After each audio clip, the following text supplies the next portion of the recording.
Meron po tayong maikling series ng mga mensahe na patungkol sa Kapaskuhan at ito po ay kukunin natin sa lumang tipan. Hindi po karaniwan po yun kasi madalas po ang mga passages na ginagamit para sa mga sermon tungkol sa Pasko ay galing sa bagong tipan. Ngunit ang plano po ng ating Diyos, ang kanyang programa para sa ating kaligtasan ay hindi nag-uumpisa sa bagong tipan, kundi bago pa nag-umpisa ang lahat. Yun po ang makikita natin dito sa mini-series na ito at nawa ay maunawaan natin lahat kung gaano kalawak at gaano kalalim ang plano ng Panginoon para sa bawat isa sa atin. Ang title po ng ating mensahe ngayong hapon ay Ang Pangakong Tagumpay ng Tagapagligtas. Ang Pangakong Tagumpay ng Tagapagligtas. Ang kasaysayan ng kaligtasan ay nag-umpisa sa pagkahulog ng tao sa kasalanan. Kaya nagkaroon ng pangangailangan na tayo ay iligtas sapagkat tayo ay nalugmok sa kasalanan at sa kapahamakan. Ang isang tanong ng marami ay, tayo ba ay nililigtas sa ano? Saan ba tayo nililigtas ng ating Diyos? Ang sagot, mga kapatid, ng karamihan ay tayo ay nililigtas mula sa impyerno. Hindi po sapat yung sagot na iyon. Mga kapatid, tayo po ay nililigtas ng ating Diyos, hindi lamang po sa impyerno, kundi sa kapangyarihan ni Satanas, sa kapangyarihan ng kasalanan, at sa katiyakan ng kapahamakan sa ating buhay. Sa isang banda, mga kapatid, ang ating kaligtasan, iniisip natin, ay para sa ating sarili. Hindi po. Sapagkat ang niluluwalhati natin sa ating kaligtasan ay ang ating Diyos na siyang nagliligtas sa atin. So nililigtas niyo po tayo sa kapangyarihan ni Satanas, ng kasalanan, at sa katiyakan ng kapahamakan. Sa isang banda, nililigtas niya po tayo mula sa kanyang puot, sapagkat napopuot ang ating Diyos sa mga kampon ni Satanas, sa mga naaalipin ng kasalanan, at dahil doon tiyak ang kapahamakan ng lahat ng gayon. Ngunit dahil sa pag-ibig at kahabagan ng ating Diyos, gumawa siya ng paraan. Gumawa siya ng paraan upang mapagtagumpayan ng kanyang piniling tagapagligtas ang lahat ng pakikipagtunggali ng kalaban. Merong kalaban ang ating kaluluwa. At dito natin siya makikita. Makikita rin natin kung paano tiniyak ng Diyos ang kanyang pagkatalo. Sabi sa Romans chapter 5 verse 18 ay ganito, Therefore, as one trespass led to condemnation for all men, so one act of righteousness leads to justification and life for all men. Dito po sa ating teksto, ipinangako ng Diyos, yaong tatayo na magtutuwid ng lahat at magliligtas sa atin. Sa takdang panahon, pumasok sa kasaysayan ng sangkatauhan ang anak ng Diyos upang tubusin ang mga hinirang na anak ng Diyos mula pa sa ugat ng panahon.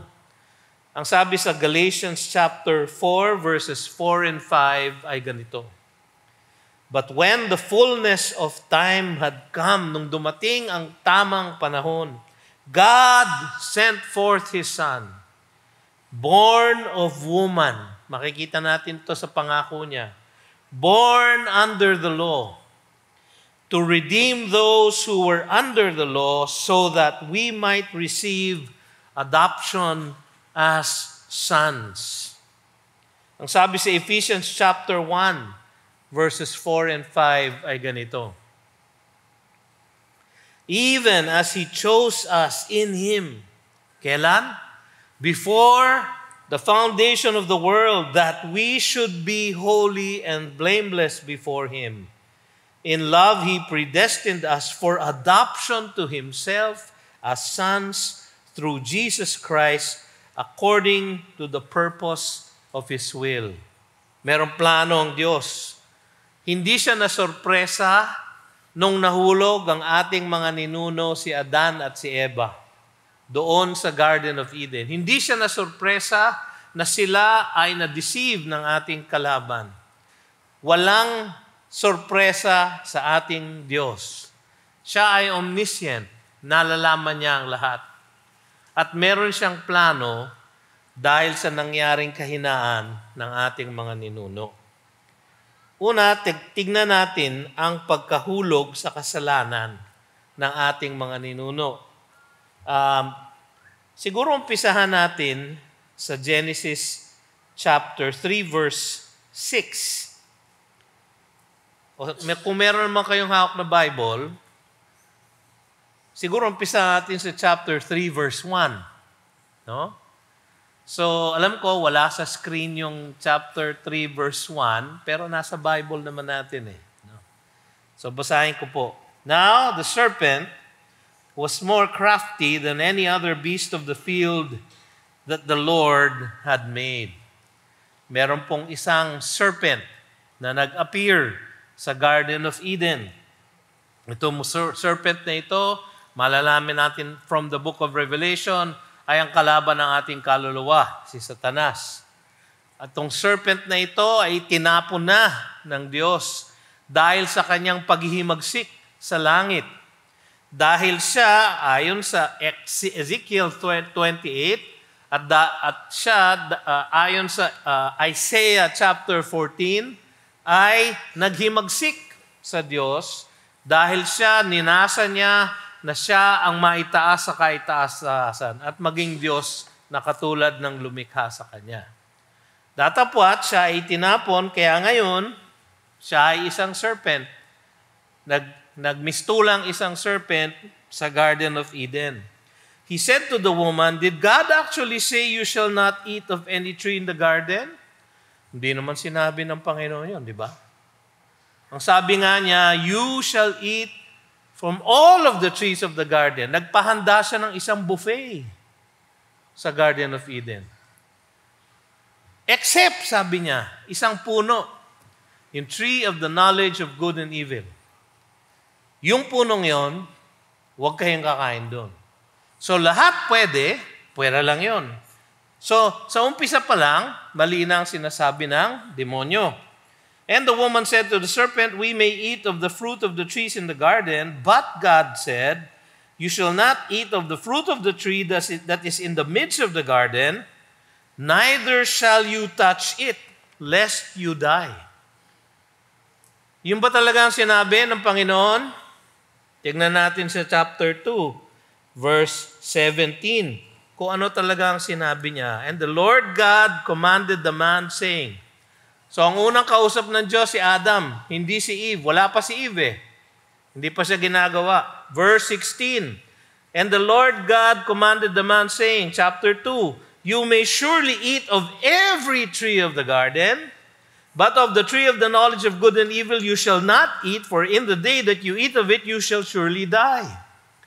Sinabi ba niyang do not touch it? Hindi, di ba? Parang may dinagdag si Eve.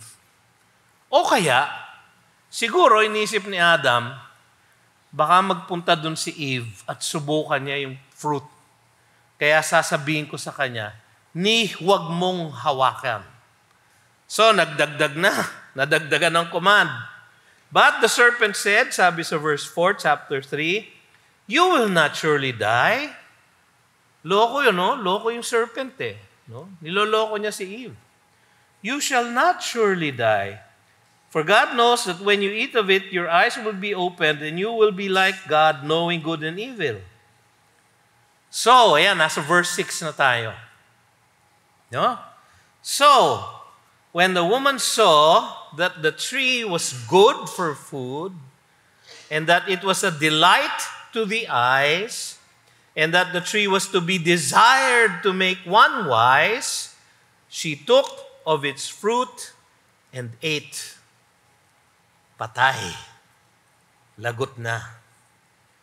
And she also gave some to her husband who was with her, and he ate. May nangyaring mali dito, no? Kasi alam nyo, unang create si Adam para protektahan si Eve. Sa kanya unang binigay yung command para i-instruct si Eve. Pero imbis na siyang namumuno sa kanyang maliit na pamilya, si Eve ang nakikipag-usap sa isang serpent sa garden. Bakit hindi si Adam ang nakikipag-usap? Bakit si Eve? Parang nabaliktad ang kanilang role. At marahil dahil doon, nagkaroon ng kahinaan sa ating mga ninuno at sila ay nahulog sa kanilang pagkakasala. Alam nyo, nagumpisa yung kasalanan sa puso ni Eve nung sinabi sa kanya ng demonyo na nagmistulang isang serpent. Sabi niya, you will not surely die. So nagbigay siya ng doubt. Tapos sinabi niya, kaya sinabi ni God yan, para kayo hindi maging katulad ni God. So nag-isip-isip si Eve. Anong nangyari sa kanya? Alam niyo mga kapatid, sa 1 John chapter 2 verse 16, meron sinulat si Apostle John. Ito yung una niya sa 3 letters na pinadala niya sa lahat ng mga mananampalataya upang maging isang test kung sila ay tunay ngang mananampalataya. At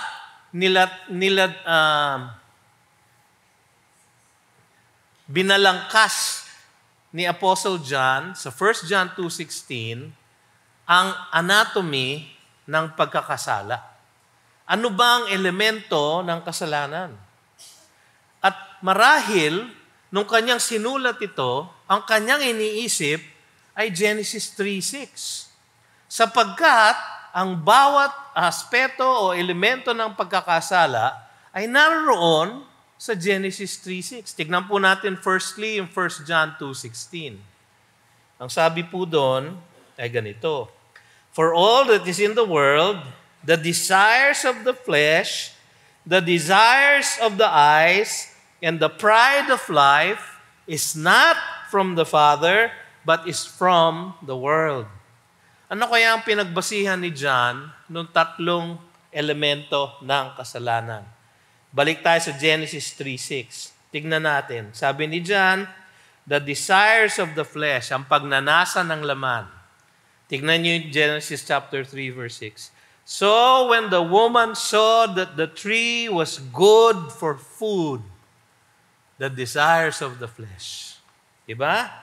Kasi sabi sa chapter 2 verse 9, and out of the ground the Lord God made to spring up every tree that is pleasant to the sight and good for food. So mabuti yung ginawa ng Panginoon.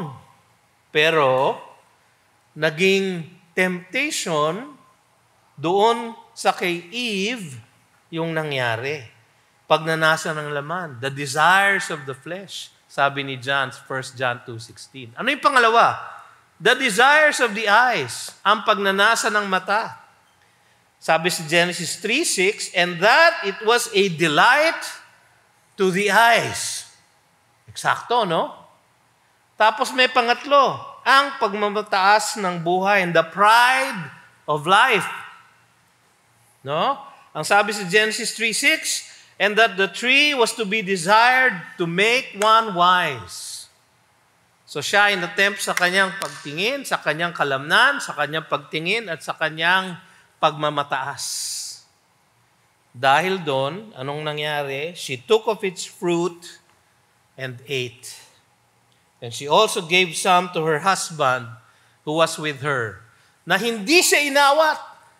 na hindi siya sinabihan, na hindi siya pinaalalahanan, na huy, mali yan. Hindi ba sinabi ko sa iyo, ni wag mo nga hawakan? Ang sabi ng Diyos, ikamamatay natin yan. Huwag mong kainin. Pero anong ginawa nung kanyang asawa? No? Kaya ako sinasabi to, kasi mamaya sisisihin ng asawang lalaki yung asawang babae. No? Gusto ko lang malaman nyo na merong responsibilidad ditong si Adam na hindi niya tinupad. So, she also gave some to her husband who was with her, and he ate. At magmula nun, mga kapatid, nahulog na ang buong sangkatauhan sa kasalanan. Bakit? Sapagkat siguro, kung yung babae lang ang kumain at hindi si Adam, kasi si Adam, siya ang federal head ng mankind. Siya ang representante natin ng lahat ng galing sa Kanya. So nagmula sa Kanya ang original sin. Ang original sin po ay hindi yung kasalanan ni Adam at ni Eve. Ang original sin po ay yung stain, yung mancha ng kasalanan na nagmula kay Adam na ipinasa na niya sa bawat isang salinlahi. Kaya po tayo nagkakaganito, kaya maraming gera, kaya maraming away, kaya maraming anxiety, kaya maraming paghihirap, dahil dito sa pagkahulog sa kasalanan. Anong nangyari pagkatapos nun?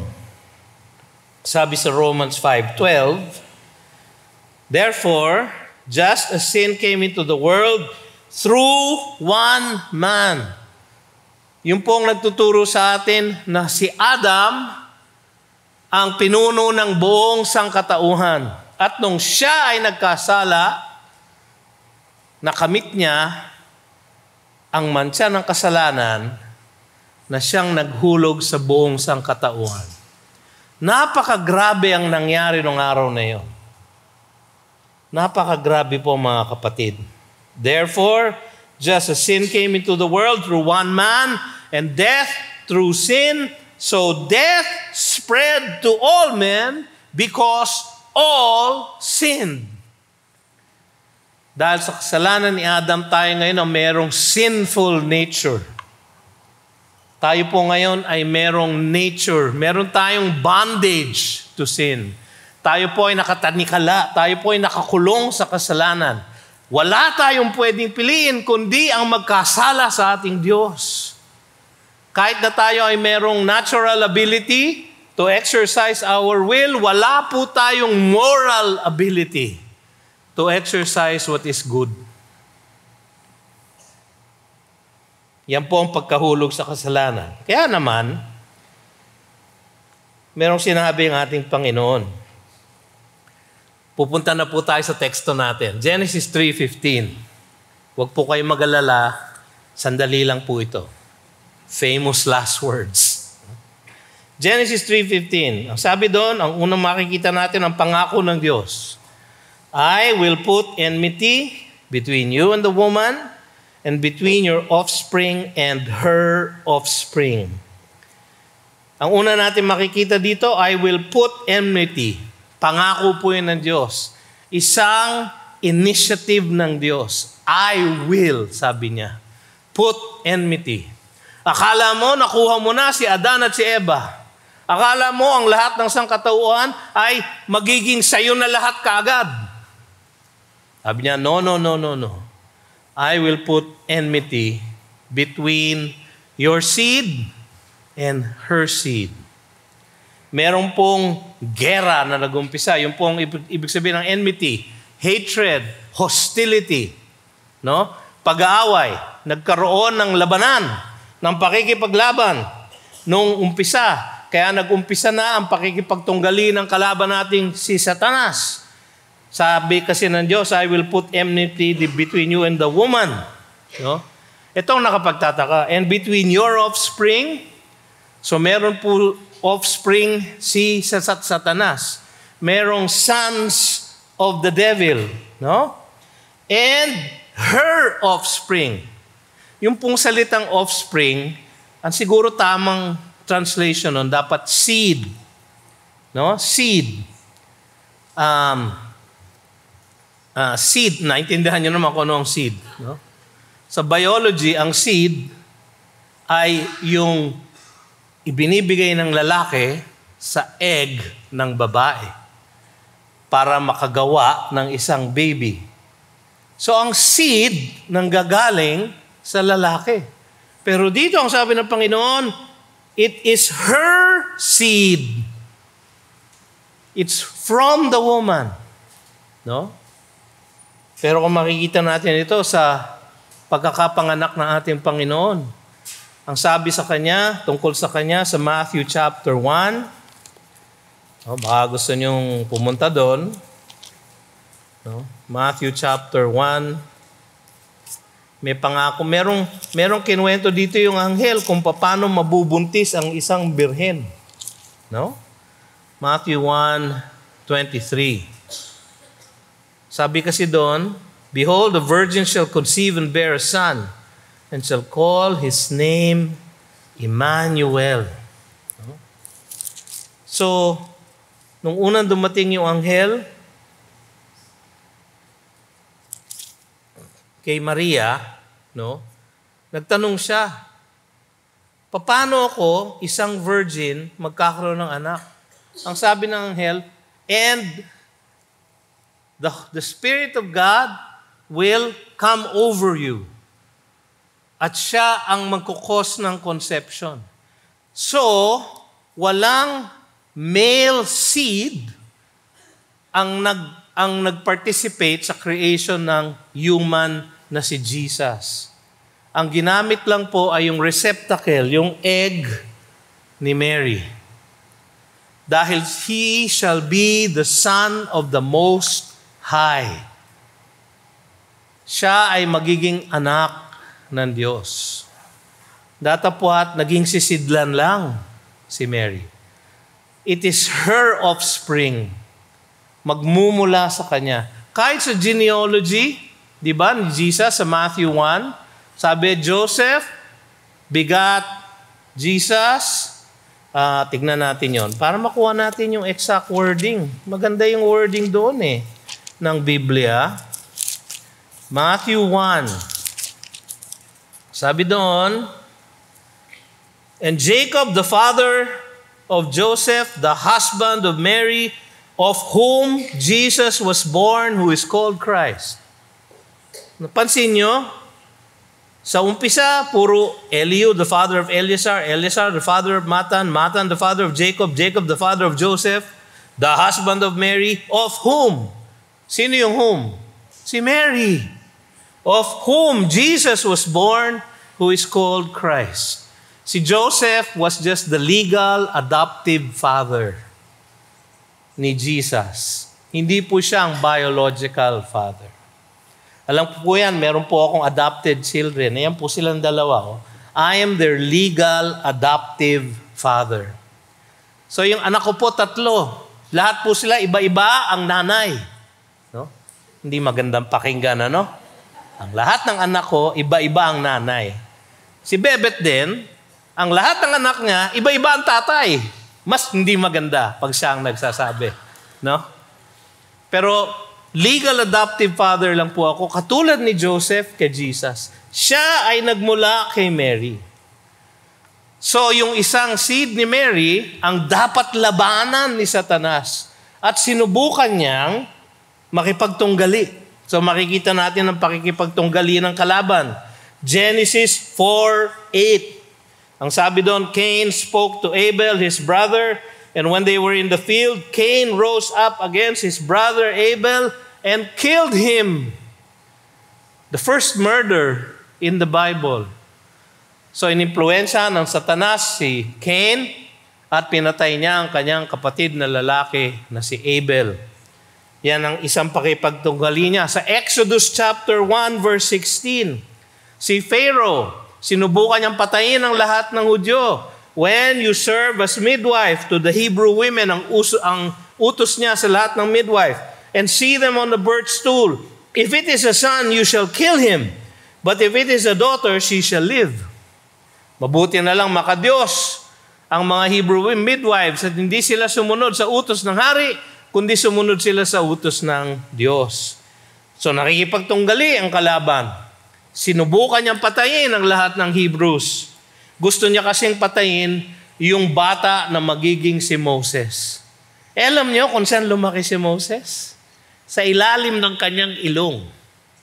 Sa pamamahay niya. Kasi ginawa ng Diyos na siya ay ma-adopt ng kanyang sariling anak, yung princess. So si Moses, na kinatatakutan niya na gusto niyang patayin, ay lumaki sa kanyang tahanan. Ang galing ng Panginoon, ano? Ang galing ng ating Panginoon. Meron pang isa, 2 Kings 17:6. In the 9th year of Hosea, the king of Assyria captured Samaria, and he carried the Israelites away to Assyria. Exile. Sa Matthew 2:16 and 17. Si Herod naman ngayon. Si Herod the Great, yung unang Herod, Herod the first. Then Herod, when he saw that he had been tricked by the wise men, became furious, and he sent and killed all the male children in Bethlehem and in all the region who were 2 years old or under, according to the time that he had ascertained from the wise men. Bakit? Kasi sinabi sa kanya ng kanyang mga wise men, hindi yung wise men from the east, pero yung kanyang mga advisors. Ang sabi sa kanya, merong prophecy na merong magmumula sa angkan ni Judah sa lugar ng Bethlehem. Merong prophecy. Anong prophecy yun? Micah 5:2. O you Bethlehem of Ephratah, sabi ng prophet, sa iyo magmumula ang Mesias. So pinapatay ni Herod. So ito na naman si Satanas. Nakikipagtunggali. Sinubukan niyang patayin ang lahat ng mga Hudyo. Matthew 27:35, pinako si Jesus. Ang sabi doon, and when they had crucified him, they divided his garments among them by casting lots. Tapos sa verse 15 ng Matthew 27, may record po ng kanyang pagkamatay. And Jesus cried out again with a loud voice and yielded up his spirit.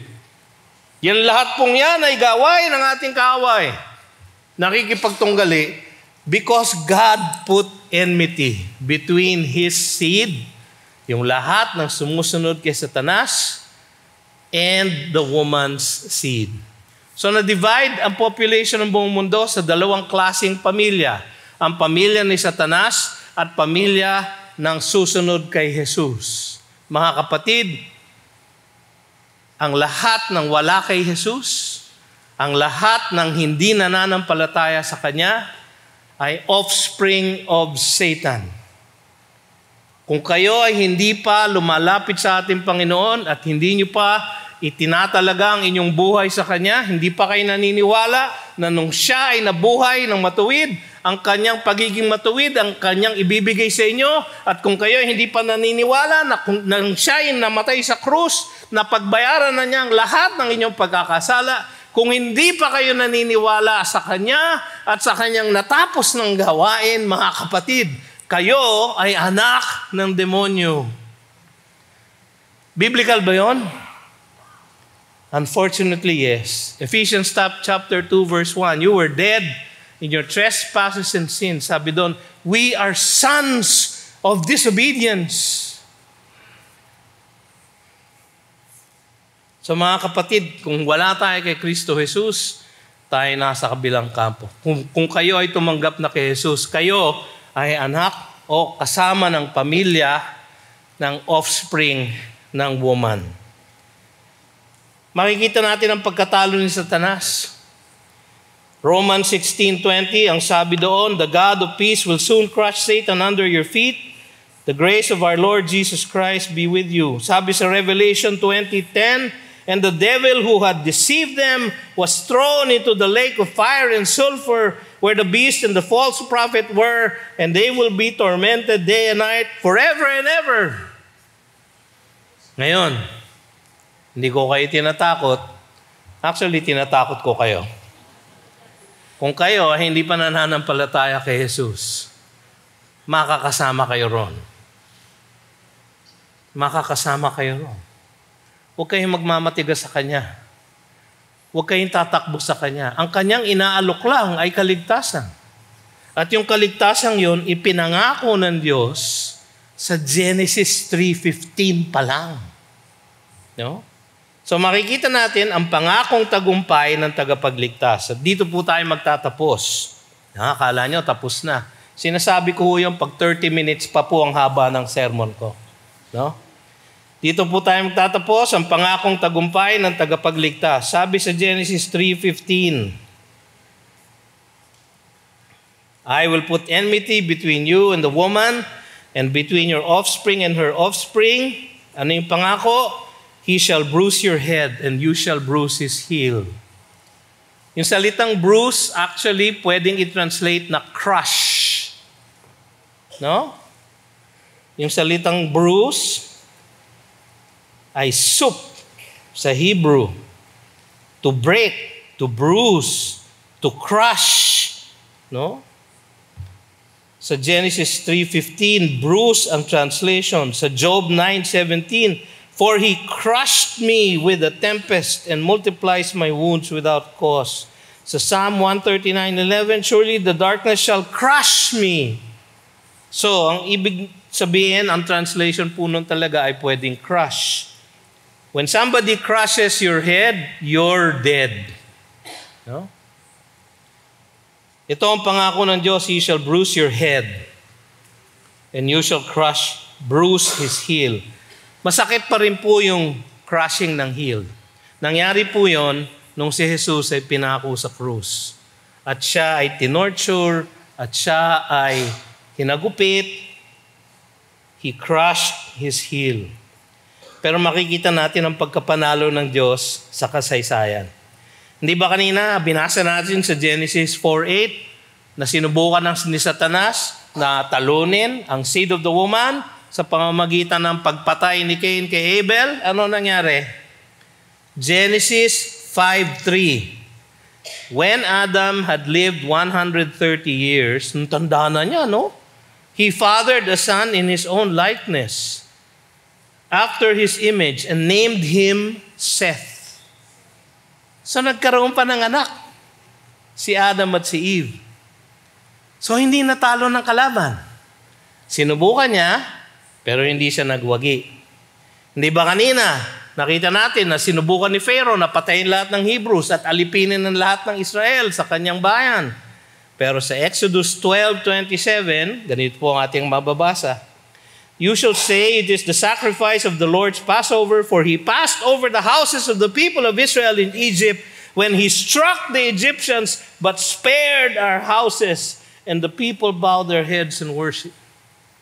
Sinubukan, kitlin ni Satanas sa pamamagitan ni Pharaoh ang lahat ng Hebrews. Alipinin sila, patayin sila, ngunit sila ay itinakas ng Panginoon. At ang pinatay ng angel of death ay ang lahat ng panganay sa bawat pamilya ng Ehipto. Ang lahat ng mayroong dugo ng Passover lamb, the angel of death passed over their homes. Kaya po Passover ang tawag. Lumampas ang angel of death. Hindi niya pinaslang ang mga panganay sa kanilang pamamahay. So akala ng Panginoon, akala ng kalaban, no? Ito na si Pharaoh, papatayin ng lahat ng Hebrews. Hindi, nabuhay si Moises. Hindi lang nabuhay. Akala niya nawala na kasi nagpunta sa Midian. Pero bumalik. Bumalik at naging pinuno ng mga Israelita at siya ang naglabas sa Israel, sa Ehipto, at siya ang nagpalaya sa kanila mula sa kanilang pagkaalipin. So akala ni Satanas, panalo siya. Sabi ng Panginoon, no. Gumawa ng paraan ng ating Diyos. Hindi ba binasa natin kanina 2 Kings, napunta sa Assyria ang northern tribes ng Israel. Napunta sa Babylon ang southern tribes ng Judah. No? Pero basahin natin yung Nehemiah 7:6. These were the people of the province who came out of the captivity of those exiles whom Nebuchadnezzar, the king of Babylon, had carried into exile. They returned to Jerusalem and Judah, each to his own town. Akala ng kalaban, talo na sila. Hindi. Merong isang remnant na bumalik sa Jerusalem. Kaya bang talunin ng kalaban ng ating Panginoon? Hindi. Hindi niya kayang talunin. Sa Matthew chapter 2 verse 16, binasa natin, pinapatay ni Herod ang lahat ng 2-year-old boys, di ba? Kasi gusto niyang patayin, sino? Si Jesus. Pero nakalusot, di ba, si Jesus? Hindi lang yon. So pinatay niya sa krus. Akala niya siya'y nagwagi. No? Pero sa Matthew 28:6-7, yung sabi doon, He is not here, for He has risen. As He said, come see the place where He lay. Then go quickly and tell His disciples that He has risen from the dead. And behold, He is going before you to Galilee. There you will see Him. See, I have told you. Sinubukan niyang patayin nung siya'y bata. Nagtagumpay siyang patayin nung siya'y matanda. Ngunit siya nabuhay na maguli. Natalo ba ng kalaban? Hindi. You shall bruise his heel, but he shall bruise your head. Nung si Jesus ay nabuhay nabuhay na maguli, when He resurrected from the grave, nadurog ang ulo ni Satanas. Wala na siyang kapangyarihan na tayo ay talunin. Pero hindi pa siya na-execute. May pangakong tagumpay ng tagapagligtas. Di ba? Ang sabi sa Bible, the seed of the woman shall bruise your head. Nagpatuloy po yung trend na yun. Ang bala ko sana, iisa-isahin ko yung mga passages that show kung paano nagtuloy-tuloy yung pangakong yun. Pero matagal po yun. No? Baka abutin tayo ng 5:30 service. No? Kaya paiksiin ko na lang. Di ba sinubukan niyang patayin yung linya ni Adam, pero nagkaroon ng Seth. Magmula kay Seth sa chapter 5 ng Genesis, makikita niyo yung mga salin lahi hanggang kay Noah. Tapos sinubukan ng kaaway na patayin ng buong sanlibutan. Ginawa nga ng Diyos, pinarusahan dahil sila ay naging masyadong masama. Sila ay lahat naging anak ni Satanas. Pwera lang si Noah at ang kanyang mag-anak. So sila ay nilagay niya sa ark kasama ng mga hayop at sila ay nabuhay. Sa Genesis 9, pinangakuan sila ng Diyos na hindi ko ulit sisirain ang mundo sa tubig. At pag nakikita niyo yung rainbow, yan ang sign ng aking covenant sa inyo. Pagdating sa Genesis 11, nagkaroon ng genealogy ulit. Magmula sa anak ni Noah na si Shem.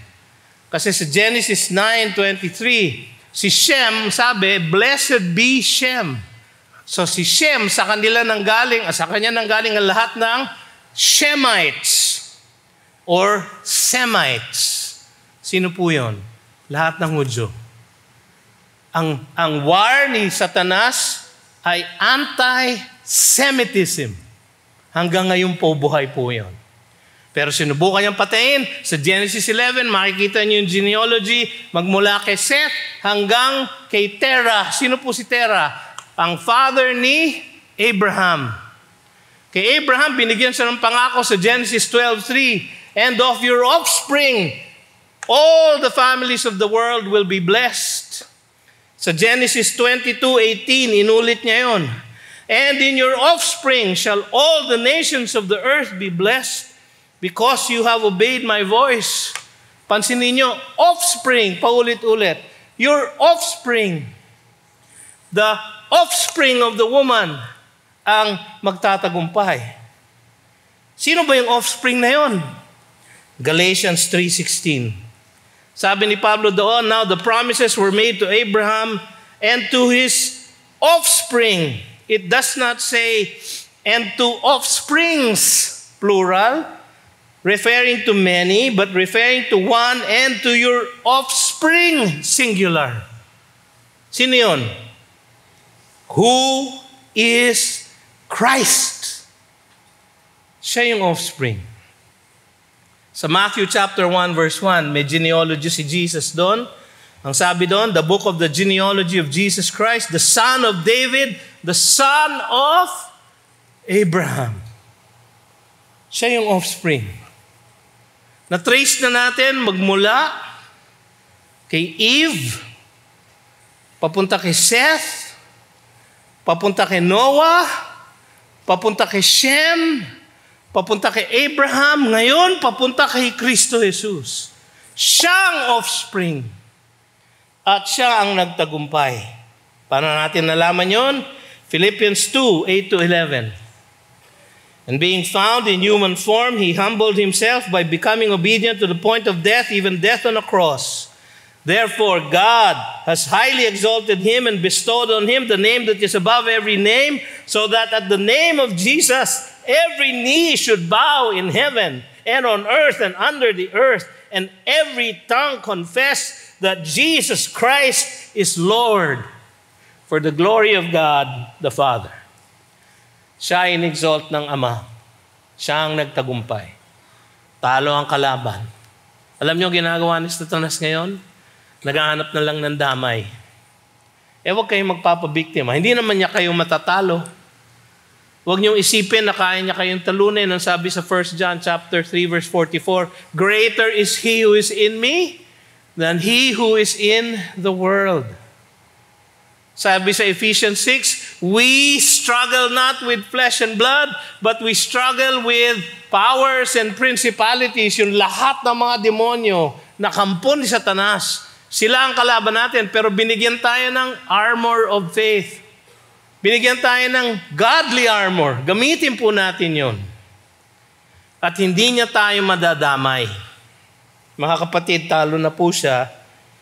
Sa Revelation 5, 9-14, merong isang awit, and they sang a new song, awit para sa ating Panginoong Jesus. Worthy are you to take the scroll and to open its seals, for you were slain, and by your blood you ransomed people for God from every tribe and language and people and nation.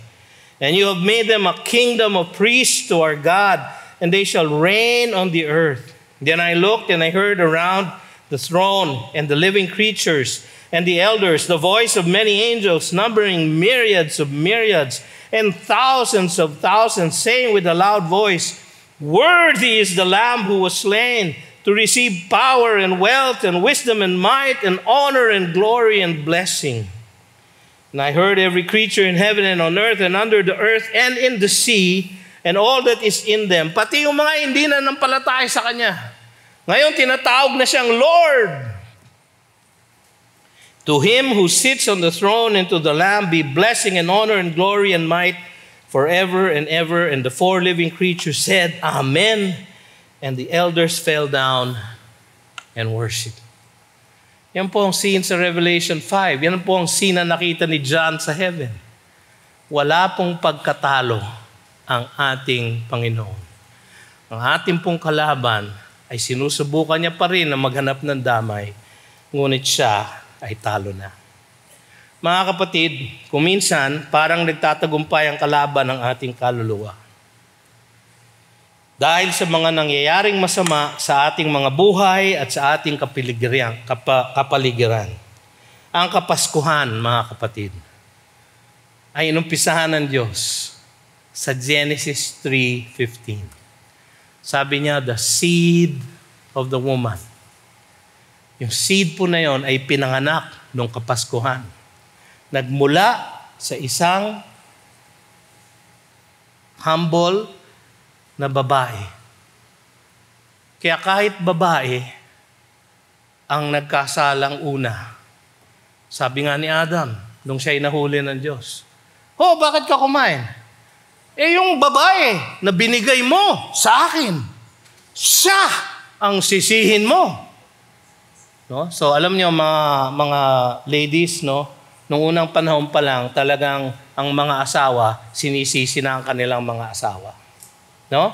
So huwag kayong magulat kung ginagawa pa rin niya ng mga lalaki hanggang ngayon. No?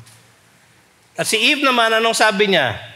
The serpent, he made me eat. He deceived me and I ate. So, anong ginagawa ni Eve? Ang ginawa ni Adam, sinisi si Eve. Ginawa ni Eve, sinisi yung demonyo. Hanggang ngayon, nangyayari pa rin yan.